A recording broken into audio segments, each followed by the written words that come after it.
Hello guys! Good morning! Welcome back to my YouTube channel. So ngayon guys, ipapakita ko sa inyo ang aking lulutuin para sa aming tanghalian. So ang aking lulutuin ngayon guys ay risotto con la zucca. Risotto guys ay isa siyang Italian na food na gagamitin natin ay rice. So rice with squash. Ayan, maliit lang siya. Tapos, hinanggalan ko lang ng maliit na piraso para sa ating risotto. Ayan, guys. So, dahil wala na akong ibang mga videos, yung vlog natin, guys, ay mix itong vlog natin, guys. Dati, halos nasa kami, gumagala kami. Pero ngayon, wala muna, guys, kasi, taglamig. Wala mo nang gala. So, nahiwa na natin ang ating mga kalabasa. So, ang gagamitin ko na sibuyas ay yung sibuyas na puti. Kasi ang sibuyas na puti, guys, medyo hindi siya, hindi strong ang lasa niya at hindi din strong yung amoy niya. So, talaga siya para sa kalabasa, para sa risotto. Maganda talaga siyang gamitin.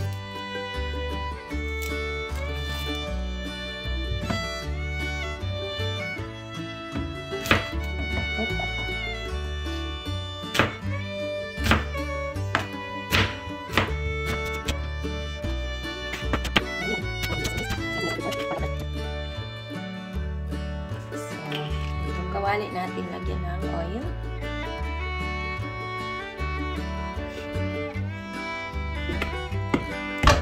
Corn oil yung ginagamit ko, guys. Lagyan natin ang ating sibuyas. Isa lang natin sandali ang ating sibuyas.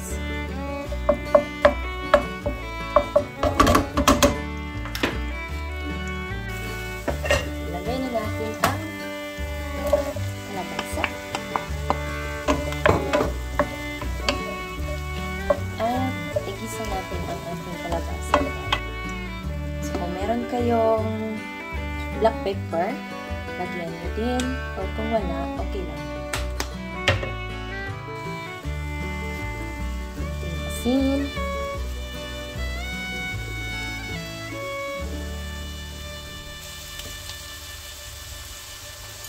At kung gusto nyo lagyan ng seasoning, lagyan nyo din, guys. Pero kung gusto nyo hindi lagyan ng seasoning, okay lang. Depende na yan sa inyo, guys, kung kung asin lang ilalagay nyo or kung lagyan nyo ng seasoning. Pero mas masarap siya, guys, kung gagawa kayo ng sabaw ng karne ng manok or karne ng baka. Tapos, gumawa kayo ng sabaw. Tapos, ang sabaw, guys, yun ang ilagay nyo dito para hindi na kayo gagamit ng seasoning. So, wala kasi akong ginawang sabaw. So, lagyan ko na lang siya ng seasoning. Kasi para maluto ng maayos yung ating rice, lalagyan kasi natin siya ng sabaw, guys. So, ngayon, wala akong nagawang sabaw. So, seasoning ang nilagay ko at mamaya lalagyan ko na lang ng tubig na mainit para madaling maluto ang ating rice. So, yun lang, guys. Ayan lang natin na maluto ang ating mga kalabasa. So, ayan, guys. Ready na ang ating kalabasa. So, maglagay na tayo ng ating rice. Sa measurement ko ngayon, guys, dalawa kami kakain. So, 6 spoons ng rice.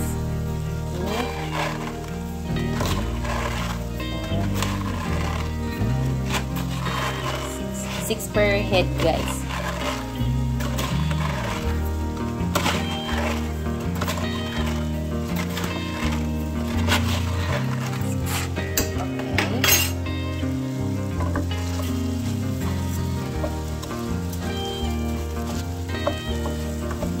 Igisa ko muna konti ang rice kasama sa kalabasa. Ngayon, lagyan na natin ng konting tubig para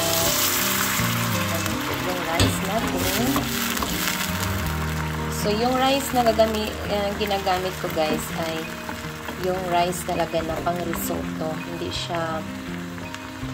siya pwede sa yung ibang klase, yung tipo basmati. Meron talagang rice na pang risotto guys. So, ewan ko lang sa Pilipinas kung merong rice na pang risotto. Meron siguro guys kasi marami na mga Italiano ngayon sa Pilipinas. Meron sigurong mga market na nagtitinda ng mga rice na pang risotto. So, babasahin nyo talaga guys na risotto. Rice na pang risotto. So, yan ang gagamitin ninyo. So, yan ang ating risotto guys. Ready na siya. At nilagyan yung verde guys, yung green. Ano yan siya? Parsley. Nilagyan ko ng parsley kasi masarap din sa risotto na may kalabasa ang parsley. Tapos nilagyan ko din ng butter para mas lalong masarap yung risotto natin. At lagyan ko ng parmesan cheese. Ayan guys, yung parmesan.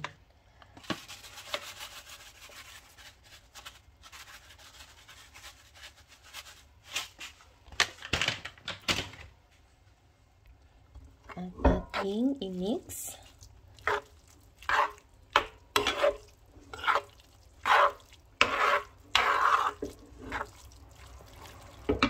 Lagyan ko ng konting tubig kasi super dry yung risotto.